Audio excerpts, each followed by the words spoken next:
ಮಹಾನ್ ವ್ಯಕ್ತಿಗೆ ನನ್ನ ಅನಂತ ವಂದನೆ.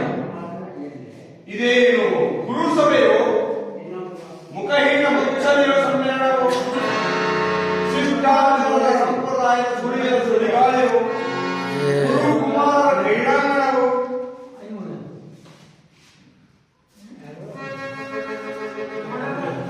ಮದದ ಮಹಂತದಲ್ಲಿ ಮುಳುಗುವ ದುರ್ಯೋಧನನ್ನು ಎಚ್ಚರಿಸಲೇ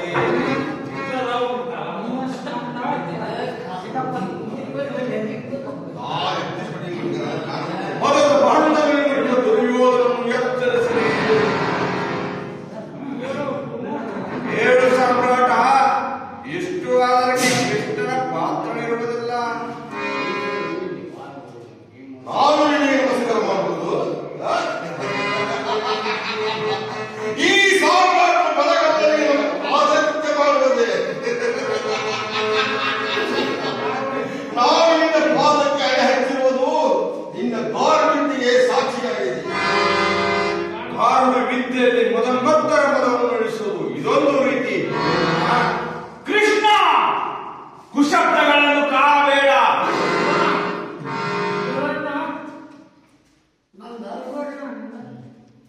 ದುರ್ಯೋಧನ ಸಂಧಾನಕ್ಕೆ ಬಂದಿರುವ ದ್ವಾರಕಾಪತಿಯನ್ನು ಯೋಗ್ಯವಾದ ಸನ್ಮಾನದರ್ಶಕ ಶಬ್ದಗಳಿಂದ ಸಂಬೋಧಿಸಲಿಕ್ಕೆ ಬೇಕು. ಗೊಲ್ಲನಿಗೆ ಗೌರವವೇ? ಅದು ಗುರು ದರ್ಬಾರದಿಂದ.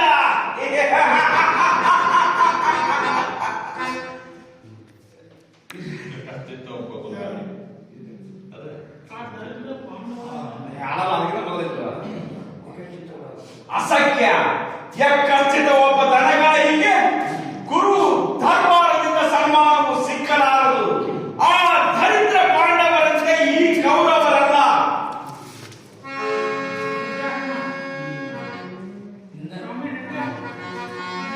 ದುಶ್ಯಾಸನ ಇಂದು ಆಳಾಗಿ ನಡೆಯುತ್ತಿರುವ ವ್ಯಕ್ತಿ ನಾಳೆ ಸಾಮ್ರಾಟನಂತೆ ಸರ್ವಸತ್ತಧಿಕಾರಿಯಾಗಿ ನಿಸರ್ಗದ ಕಣ್ಣುಗಳನ್ನು ಕುಗ್ಗಿಸಲಾರನು. ನಿಸರ್ಗದ ಕೃಪೆಯಾರಿ ಇಂದು ಮೊಳಕೆ ಹೊಡೆದ ಮುಖವು ಮೇಲಿನಿಂದ ಮೇಲಕ್ಕೆತ್ತಿರುವುದು ಇದೊಂದು ಅಂಕವು ಮಹಾಮರವಾಗಿ ಬೆಳೆಯುವುದೆಂಬುದನ್ನು ಮರೆಯಬೇಡ.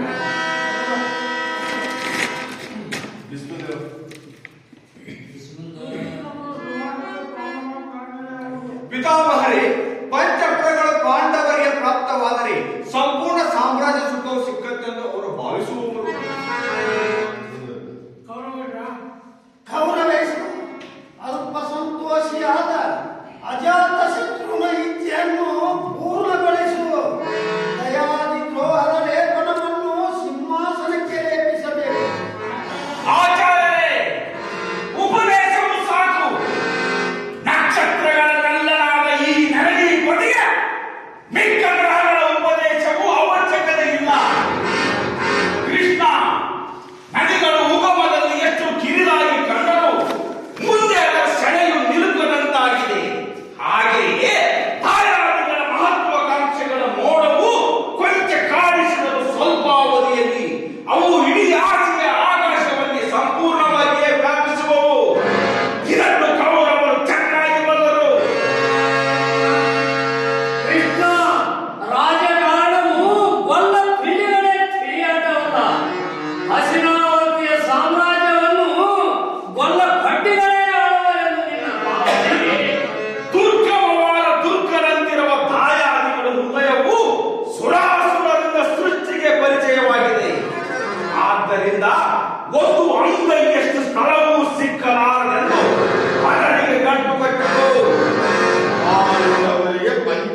ಪಾಪ ಬಂದ.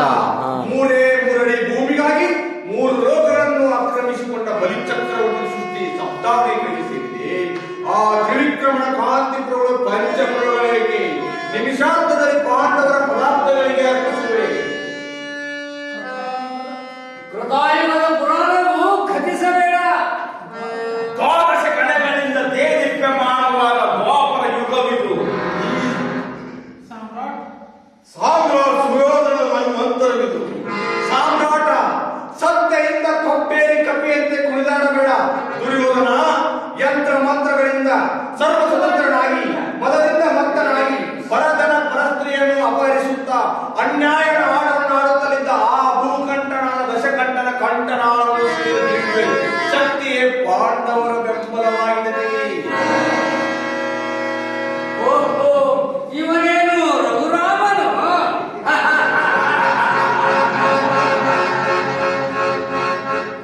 ಮನಸತ್ತು ನಕ್ಕು ನಗದಾಡಿ ಮುಂದೆ ನಿಮ್ಮ ಹೆಂಡಂದಿರುವಬೇಕಾಗುವುದನ್ನು ಎಂದೂ